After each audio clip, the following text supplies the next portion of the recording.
Hello everyone, welcome back to my channel. तो आप लोग को मैं एक ऐसा कहानी सुनाने आई हूँ जिसको आप लोग भी सुनकर दंग हो जाएंगे। बट मेरी कहानी जो मैं कह रही हूँ उसको पूरा सुनिएगा, शायद आप लोग को भी काम आ जाए। इसलिए कि कल की जो घटना मेरे साथ घटी है वो आप लोग के साथ शेयर करना मुझे बहुत ज़रूरी था, तो मैं उसका थोड़ी सा झलक भी दिखलाऊंगी। बट अभी मेरे से आप लोग पूरी कहानी सुन लीजिए, इसके बाद मैं आप लोग को झलक दिखाऊंगी, तब तो आकर के आप लोग को यकीन होगा कि नहीं मेरे साथ ऐसा भी घटना घटने वाला था। तो फ्रेंड्स, कल मैं सुबह की 9 बजे अपने घर के आगे दहलीज पर बैठी हुई थी। सुबह 8:45 बज रहा था और उसी टाइम एक टेम्पू से 3 लोग ने गुजरा। मैं हालांकि उन लोग को देखी, बट थोड़ी देर ही बाद उधर से एक व्यक्ति जो आए 3 गले का नेकलेस लेकर आए, जो कि मार्केट में हम लोग 400 से 500 के खरीदते हैं।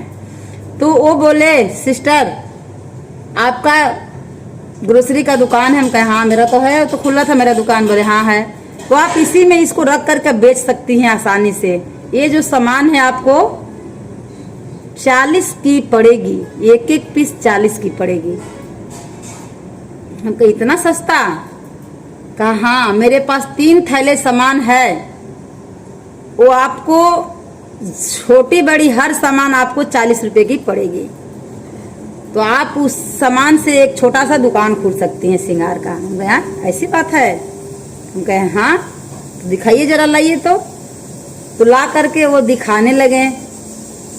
मुझे भी अच्छा लगा, बट मुझे समझ में नहीं आ रहा था कि ऐसे कैसे हो सकता है, ऐसे कैसे हो सकता है। चुराया हुआ माल ला कर बेच रहा है, क्या कर रहा है।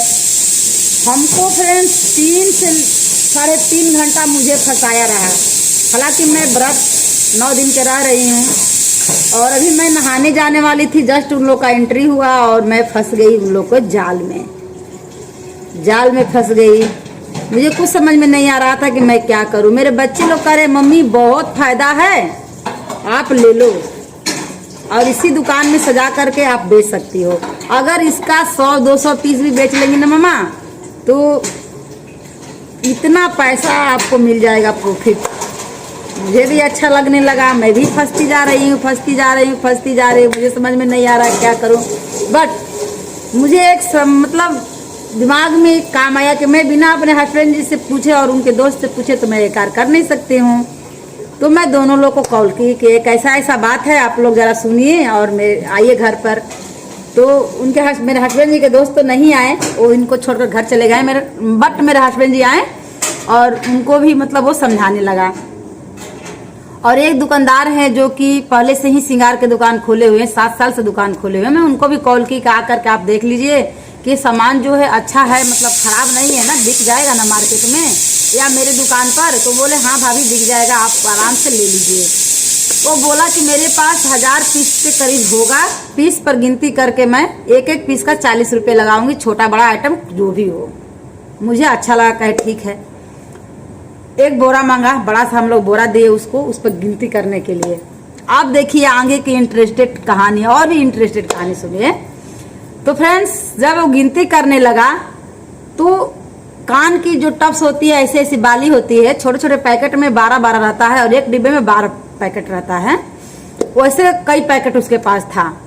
जब वो गिनाने लगा तो ये इसमें 12 पैकेट है, तो 12-12 सब में है। तो उसको कहने लगा 12 दर्जन लिखिए, यानी 12 डी लिखिए। ऐसे करके बहुत सारा डी लिखवा दिया। बाली था, कान का टप्स था, या आपका नाक का छुछिया था, मतलब ये छोटा छोटा आइटम। हम लोग हो गए कंफ्यूज, साला आ गया हम लोग का चक्कर। ये क्या करने लगा, जो 2 रुपये और 3 रुपये का सामान मिलने वाला है उसको साला एक एक चीज को 40-40 रुपये लगाएगा। उसका फंडा नहीं समझ में आ रहा था हम लोग को। बट वहाँ समझ में आ गया कि जिस आइटम का पैसे अगर 40 रुपये पैकेट होगा, उसका वो अगर मैं उसको काउंट की तो 12 × 12 की तो 144 पीस हो गया। और उसको 144 को मैं 40 ले गुणा की तो लगभग 6000 के करीब आ गया।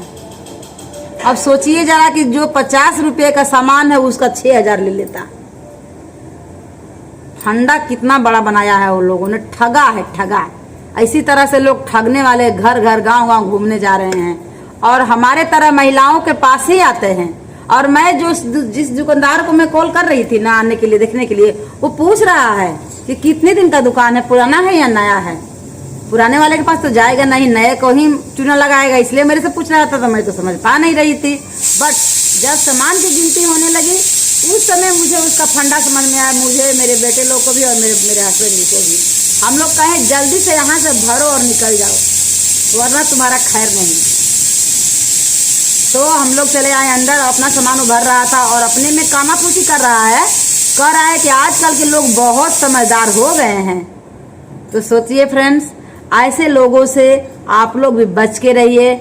मैं तो कल फंसने ही वाली थी, मेरे हाथ से 40,000 प्लस रुपये लेकर के वो निकल गया होता।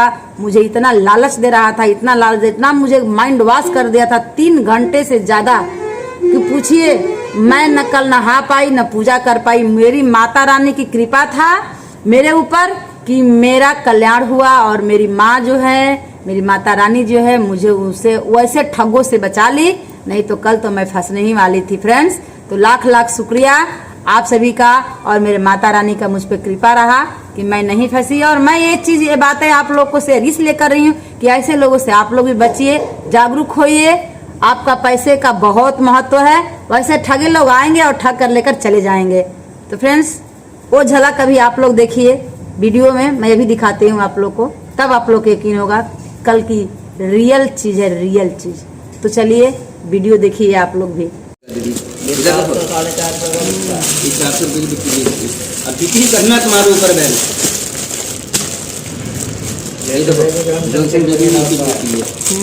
आपको रेट जो बताया वही लगेगा। ये देखो चूड़ा होता है, कितना की चूड़ा है ये 190 रुपये लगेगी। तुम 150 का बेच देना। जैसे भी बहन जानी हुई आ गई, अब तो खड़ी हुई, तुम इन्हें 150 का दिया करना। ये रानी हार है, देखो बहन, ये गिफ्ट आइटम है। देखो इधर, ये सबसे ज्यादा चलता है। ये और गिफ्ट आइटम की शादी में ये देखो, ये डबल है, 800 का बिकता है। अच्छी लग रही है। ये हाथ का, नाक का, पूरी सब कुछ है। देखो वो कोई जगह डालना कोई फायदा हो जाएगा। वो बता रहा, अभी बता दूंगा, अभी 2 मिनट। अभी मेरे हस्बैंड ये अच्छा। तो फ्रेंड्स, आप लोग को यकीन आया, देखें आप लोग, मेरी बेटी चुपके से थोड़ी सी वीडियो बना ली थी तो मैं आप लोग के साथ शेयर कर दी। तो ये रहा धंधा का फंडा और ऐसे लोगों से बच के रहिए और समझदारी से काम लीजिए, खासकर महिलाएं, इसलिए कि वो लोग महिला को देख करके ही रुकते हैं और महिला के फंसाने का काम ही काम करते हैं।